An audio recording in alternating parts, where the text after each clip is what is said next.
In this lecture, we will study overview of DC armature windings.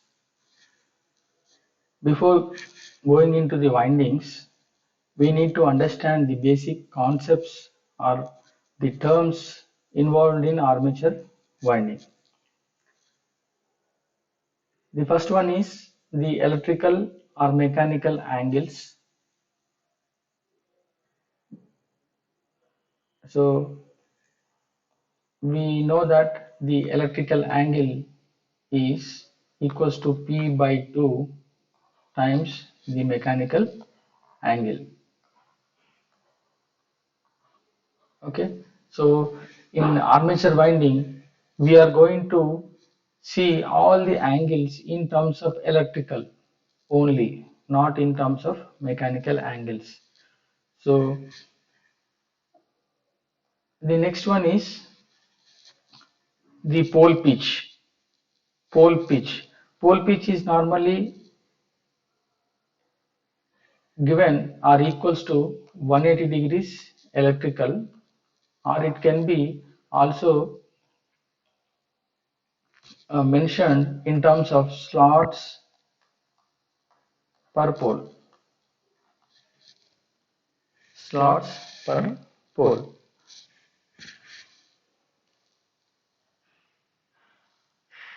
And the coil span. Coil span is the again measured in terms of electrical degrees, and which is the angle or the span of the coil from this starting coil side to the ending coil side. This is coil span.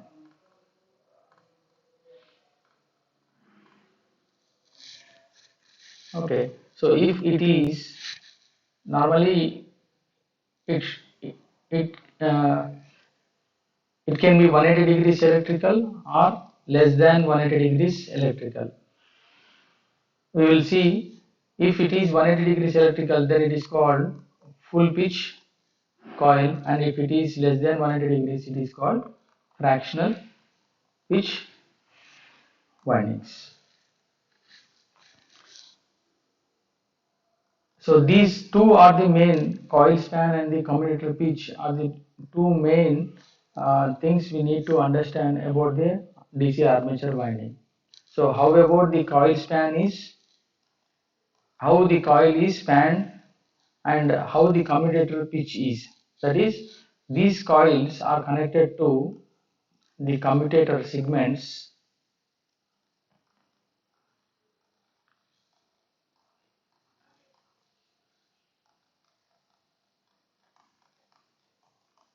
Commutator segments, and the distance between the starting to ending is termed as commutator pitch. Here in this case it is 7 minus 1, it is 6.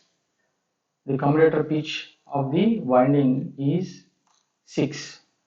In some cases it can be connected to segments 1 and 2.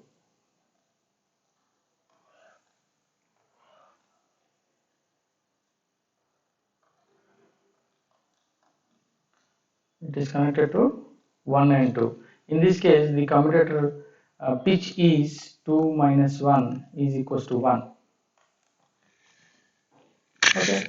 So, in DC armature winding, two important features of that windings are the coil span and the commutator pitch. Based on this, again they will be divided into lap or wave windings.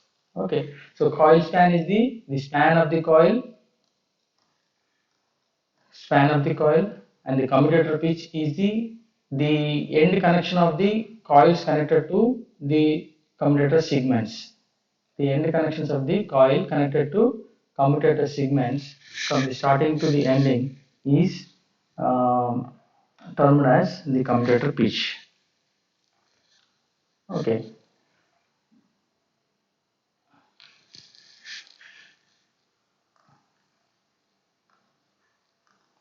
Now basically the DC armature windings are of two types. One is lap winding and other one is wave winding. And the combination of these two windings is called the frog leg winding.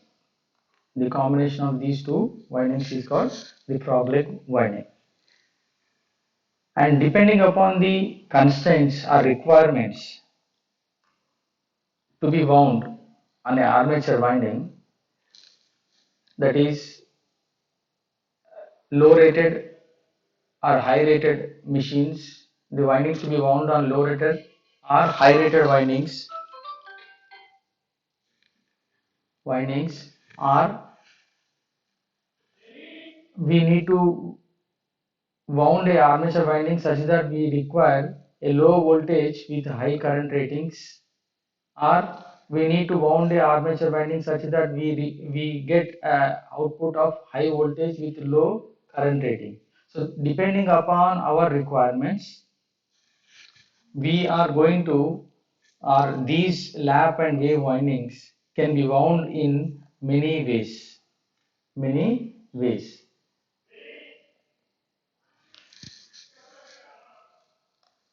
Number one, either it can be a full pitch winding or fractional pitch winding. Number two, it can be a single layer type winding or two layer type winding. Number three, it can be progressive type of winding or it can be retrogressive type winding. And number four, it can be a simplex type of winding or duplex type of winding or it can be a multiplex type of winding.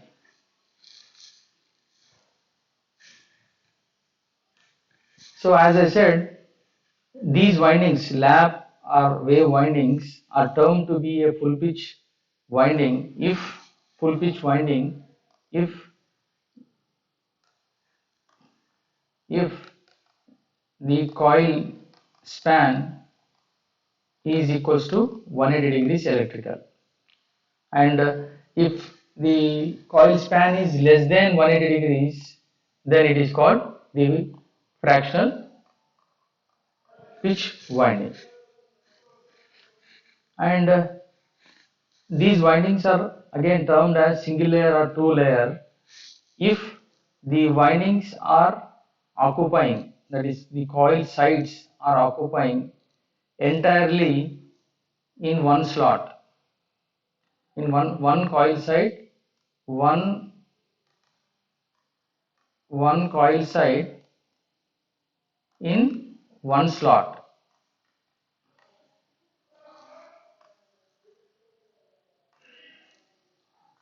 one coil side in one slot, then it is termed as the singular winding. If two coil sides in one slot, then it is called as two layer winding. Okay, two coil sides, two or more, two or more than two coil sides in one slot, then it is called as a two layer winding. Here one observation, that more than 2 means it cannot be 3, 5, 7 odd numbers. It can be only 2, 4, 6, 8 and so on, only even. because in two layer winding, if I accommodate four coil sides in one slot, then two goes into bottom and two goes into top. This is one coil side and this is other coil side, and these are the return paths. These may be the return paths of some other coil, suppose n dash or n minus 1 dash and n dash coils. So if I accommodate 6 coils per coil in slot, then it should be equal, 3 on bottom, 3 on top, like that. So the observation is two layer windings can accommodate only even number of coil sides, can accommodate only even number of coil sides in one slot. Okay. Now coming to the third category, it can be the lap and wave windings can be progressive type or retrogressive type. Progressive in the sense, progressive in the sense, progressive in the sense, if the coils are connected to the commutator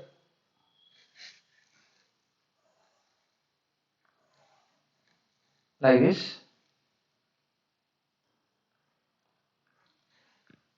So 1, 2, 3 and so on. So this is starting coil side, this is starting coil side and ending coil side. So starting coil side is connected to 1 and ending coil side is connected to the commutator segment, which is forward to this one, the previous one, forward to this one. Then this type of winding is called progressive type. It can be like this also, it can be like this also.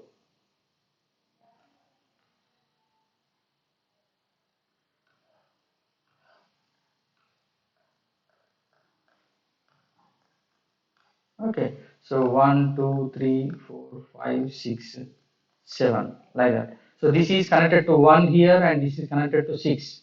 So the end side of the coil is connected advance to the starting coil side. The 6 is connected ahead of the starting coil side connected to segment. Then this is called the progressive type of windings. And in case of retrogressive windings,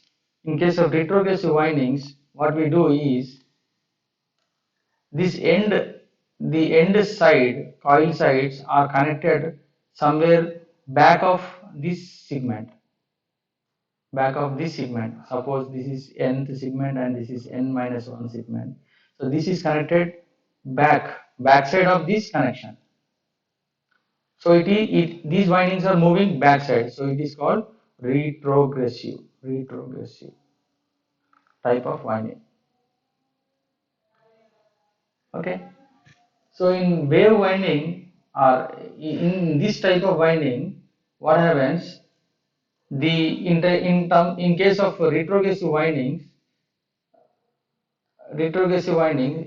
um, yeah. So one wave will go like this, and this will come to,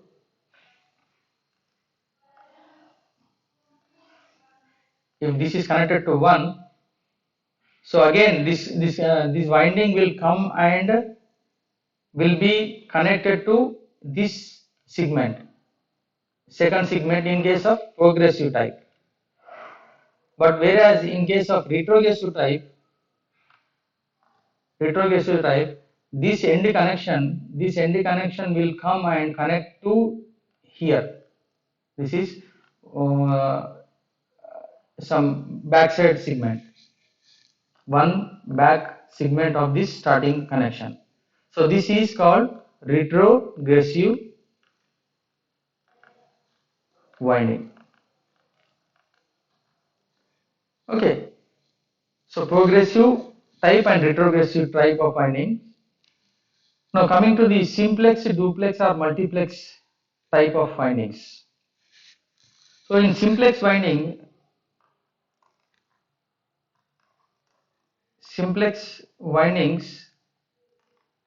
armature winding, we have one complete closed winding. Either it can be lap or wave. Either it can be lap or wave. We have only one winding on the armature. Okay, so if lap winding is there, then this is commutator, so it will be connecting to, yeah, so it will have coils like this, like this, like this. Then the end connection will come, and this this commutator segment, if it is 1, then it is also connected to 1. So we have a closed winding. We have one closed set of winding. Okay, so that is called a simplex winding, simplex winding. But in case of a duplex winding, we have a